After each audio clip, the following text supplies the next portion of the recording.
Welcome, everyone, to English Steps. It is so good to have you with us again. It's great to be here. I'm really excited about what we're tackling today. Me too. I'm your host, and I'm here to ask the questions you might be thinking. And I'm here to, try and provide some of the answers and guide us through the topic. And today's topic is, well, it's something everyone does, talking about your free time. Exactly.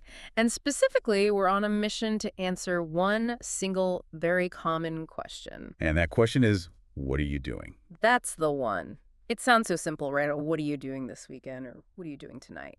It does, but I have to confess something. I feel like 90% of the time when someone asks me that, my brain just short circuits. And what do you say? I just say, nothing. Ah, yes, the classic nothing. Yeah. And the second it leaves my mouth, I regret it. Because you can just feel the energy drain out of the conversation. You've just hit on the exact problem. That is what we call the conversation killer. A conversation killer. That's a great way to put it. It really is. Because when you say nothing, you give the other person nowhere to go. There are no follow-up questions. The chat just stops. It's so true. It's like putting up a big wall that says, end of conversation. Exactly. So our goal today, our mission, is to give you and everyone listening some much better phrases. We want to make sure you never have to say nothing ever again. Okay, I'm so ready for this. My social life might depend on it. Where do we start? We're going to break it down into a few steps. And step one is all about the times when you don't actually want to do anything. The times you want to stay home. The cozy vibes, my favorite. Cozy vibes, when you just don't want to leave the house. So let's say it's Friday night, you're tired from a long week. What's a good phrase for that? I'm going to stay home. That works, but it's a little plain. Yeah. We can do better. The first phrase is a fantastic phrasal verb. I'm going to chill out. Chill out. Okay, I've heard this one a lot. But chill makes me think of being cold. Like, is it chilly in here? That's a great question, and it's a super common point of confusion. You're right. Chilly means a little bit cold. Right. But to chill out has nothing to do with temperature. It's a slang term that just means to relax, to calm down. I see. So it's more about your mood, not the weather. Precisely. Think of it like this. When you're stressed, things feel hot, you're fired up, you're frantic. Chilling out is the process of cooling down that stress. Oh, that makes so much sense. Lowering your emotional temperature. I like that. You got it. It's informal, it's cool, and it sounds very natural. So if you ask me what I'm doing after a long day at work, Okay, what are you doing after work today? I'm just going to chill out. Perfect. See how that just you added makes it sound even more natural? I'm just going to chill out. It implies that's your only plan, and you're happy with that. Yeah, it feels good to say. It feels like a valid plan, not like I'm doing nothing. It is a valid plan. Relaxing is important. Okay, what about another situation? You're at home, on the sofa, with the TV remote in your hand. My natural habitat. Haha, exactly. You're not just watching TV. There's a much more specific phrase for when you watch episode after episode after episode. Oh, I know this one. Is it binge watching? Spot on. Binge watch a series. Let's break that down. The verb is to watch, simple enough.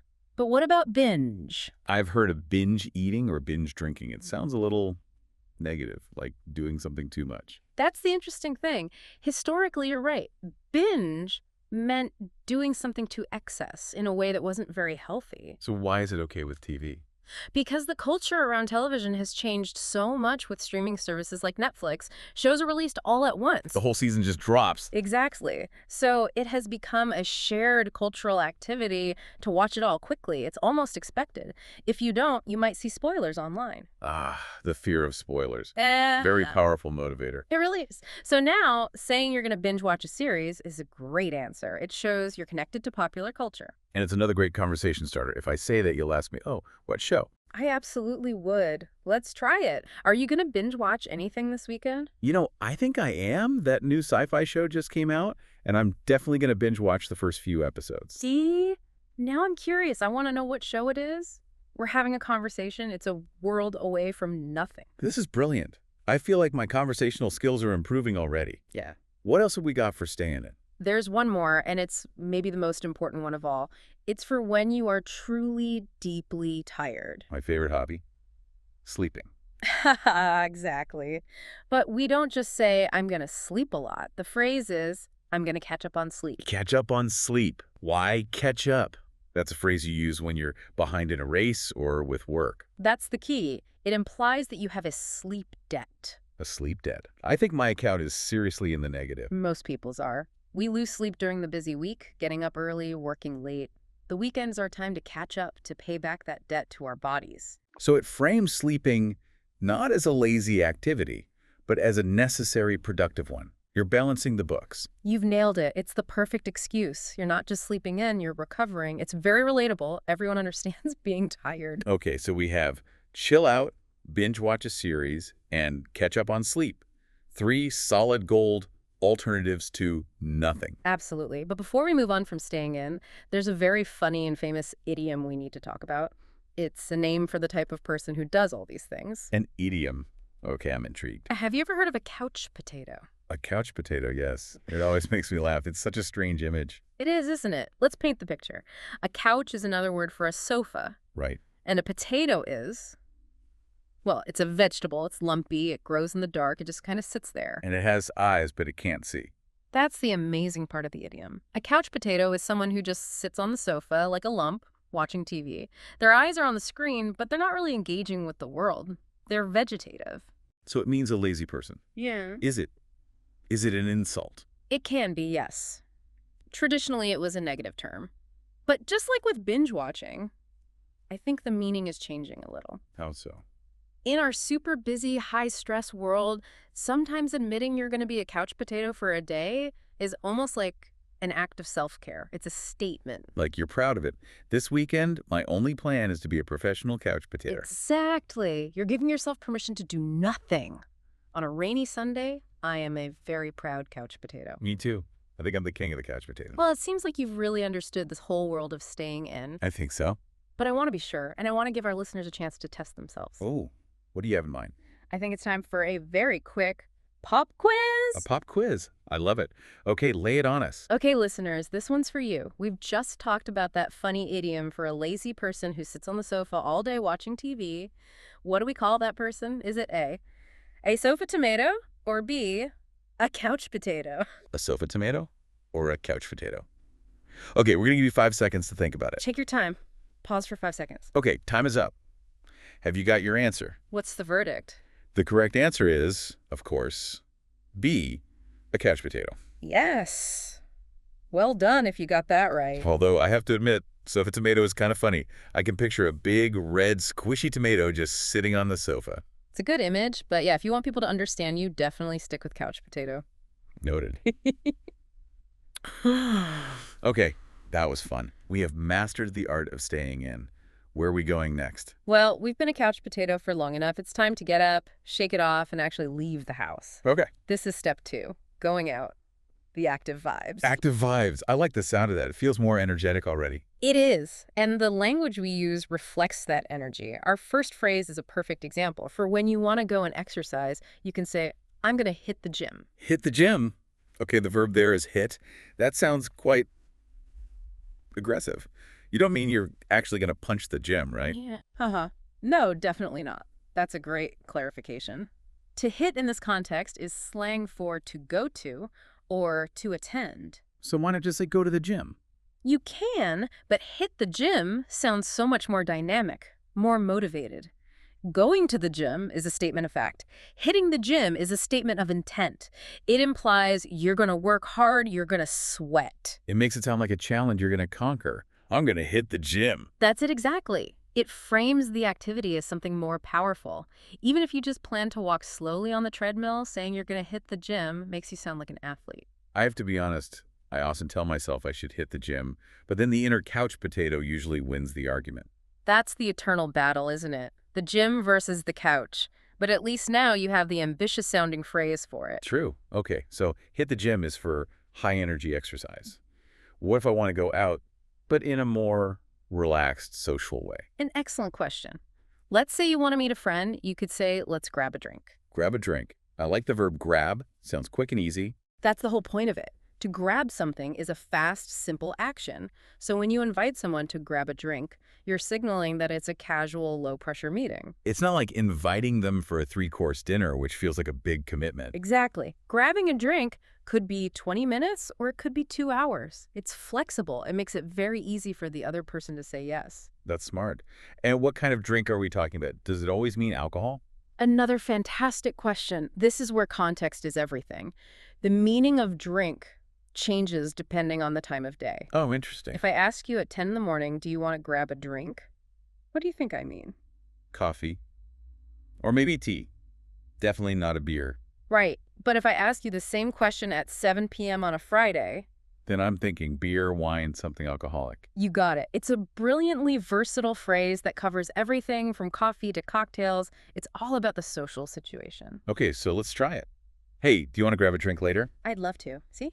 Easy, friendly, and clear. Perfect. So we have a high-energy option with hit the gym and a specific social plan with grab a drink. Is there something even more relaxed? There is. This is for when you want to be social, but you have no specific plan at all. You're just going to exist together. That sounds like my kind of plan. The phrase is hang out with friends. Hang out. It's such a classic. What does it actually mean? To hang out is the definition of a low-pressure social situation. It means spending time with people with no agenda. So it's different from a meeting, which has a purpose. And it's different from a date, which has a romantic goal.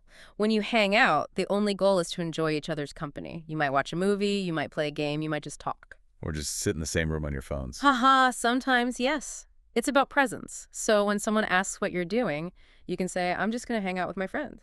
It sounds super relaxed. It's like the going out version of chilling out. That's a perfect way to describe it. One is for relaxing alone, the other is for relaxing with your people. This is great. I feel like I have a whole new vocabulary for my free time. We have phrases for staying in and phrases for going out. We do. We have the what, but we're still missing a crucial piece of the puzzle, What's that? the how. How do we put these phrases into a sentence about the future? This brings us to step 3, the grammar. Ah, grammar. Okay, I'm ready. Don't worry, we're not going to talk about boring rules. We're going to talk about how grammar shows your level of commitment. It's like a social promise. A social promise. Okay, I'm listening. When we talk about the future, there are 2 very important, very different ways to do it. The first one is for your solid, definite plans. Things you are sure you are going to do. Exactly. For this, we use the structure, I am going to. I'm going to. When you use going to, you're telling the other person that a decision has been made. The plan is in your calendar. It's happening. So if I say, this weekend, I'm going to hit the gym. That sounds like a firm plan. It sounds like you are 100% committed. I believe you. It's like you've signed a verbal contract. A contract? Wow, that's a lot of pressure. It can be. And what happens if you're not 100% sure? Life happens. Plans change. You don't want to make a promise you can't keep. Right. So what do I say then? When it's more of a maybe. For that, English has a beautiful little escape hatch, a magic word. And that word is might. Might. M-I-G-H-T. That's the one. Might is what we call a modal verb, and it expresses possibility, not certainty. So it basically means maybe. That means maybe. It's about a 50% chance. It could happen, it could not. The outcome is not guaranteed. So if I say, I might grab a drink later, What you're really saying is, I'm thinking about it, but I haven't decided. Don't make definite plans based on this. It protects you. If you don't go, you didn't break a promise. because I only said I might go. It's a very useful word. It's the most useful word for non-committal people everywhere. Let's practice the difference. Say a sentence using going to for a definite plan. Okay. I'm going to hang out with friends on Saturday. Sounds certain. I believe it. Now say a sentence about a possible plan using might. I might catch up on sleep on Sunday morning. Can you feel the difference in the energy? The first one is a fixed point. The second is a floating idea. Yeah, completely. One is a fact, the other is just a thought. And here's the real secret to sounding incredibly natural. You combine them. Combine them in the same answer. Yes. You give a complex picture of your weekend. You can have some parts that are certain and some parts that are just possibilities. Can you give me an example? Sure. Someone asks what you're doing, you could say, well, on Saturday, I'm going to binge watch that new series, and on Sunday, I might hit the gym. Ooh, that sounds really good. It's detailed, it's honest about my commitment level. And most importantly, It is not nothing. it is absolutely not nothing. It's a fantastic, complete, and interesting answer. This is amazing. I feel like we've built a whole new system for talking about free time. We really have, from the psychology of chilling out to the social contract of grammar. But hold on, before we go any further, I just need to pause for a second. Okay. I'm speaking directly to you, our listeners. We've just been talking about the difference between being a couch potato and taking action. The gym versus the couch. Well, the same is true for your English learning. You can't be a couch potato. You can't just passively listen and hope for the best. You need to take action. That is so true. Fluency comes from active engagement. So if you want to keep improving, if you want to keep learning these essential skills, you need to make a plan. And that plan starts with hitting the subscribe button for English Steps. Do it now. Don't say you might subscribe later. Say you're going to subscribe right now. Exactly. Make it a definite plan so you don't miss our next lesson. It's the best way to support the show and support your own learning. Okay, public service announcement over. Shall we do a quick summary of everything we built today? Let's do a recap. It was a 3-step process. Yeah. What was step 1? Step 1 was staying in, all those cozy vibes. We had chill out, binge watch a series, and catch up on sleep. And the mascot of step 1. The honorable couch potato. Perfect. Then we moved to step 2. Step 2 was going out, the active phrases, hit the gym, grab a drink, and hang out with friends. And finally, the glue that holds it all together. Step 3. That was the grammar of commitment. I'm going to, for a definite plan, a contract. And I might, for a possibility, a maybe. You summarized that perfectly. I feel like you're ready for the final exam. The final exam, I'm ready. Let's do it. Okay, this is the final role play. I'm your friend. We're finishing work on a Friday. I turn to you and I ask the big question. Ready? Born ready. So it's been such a long week. What are you doing this weekend? That's a great question. Tonight, I'm definitely going to chill out and maybe order pizza. Then tomorrow, I'm going to hang out with some friends, and we might grab a drink in the evening. Wow. Just, Yeah. wow. That was a 10 out of 10 answer. How'd I do? Did I avoid the trap? You completely avoided the nothing trap. Your answer was amazing. It was interesting. It used a mix of our phrases, and it combined the going to and might grammar perfectly. You painted a picture of your weekend. I feel so much more confident now. I'm never saying nothing again. And that is our goal for everyone listening. We want you to feel that confidence too. And to help you practice, we have one final question. A question for you to take away and think about. We've talked all about staying in versus going out, the couch potato versus the gym hitter. So we want you to ask yourself, what is your perfect Sunday morning? Ooh, that's a good one. A very personal question. Think about it. Are you a catch up on sleep person, a binge watch a series person, or are you a hit the gym person? Try to answer the question out loud to yourself. Use the phrases, on my perfect Sunday morning, I'm going to, or maybe I might. It's the perfect way to practice and make these phrases your own. It absolutely is. Well, this has been so much fun. It really has. Thank you so much for joining us for this deep dive into the language of free time. Thank you. And we'll see you all in the next lesson. Keep practicing and keep stepping up your English. Goodbye for now. Bye, everyone.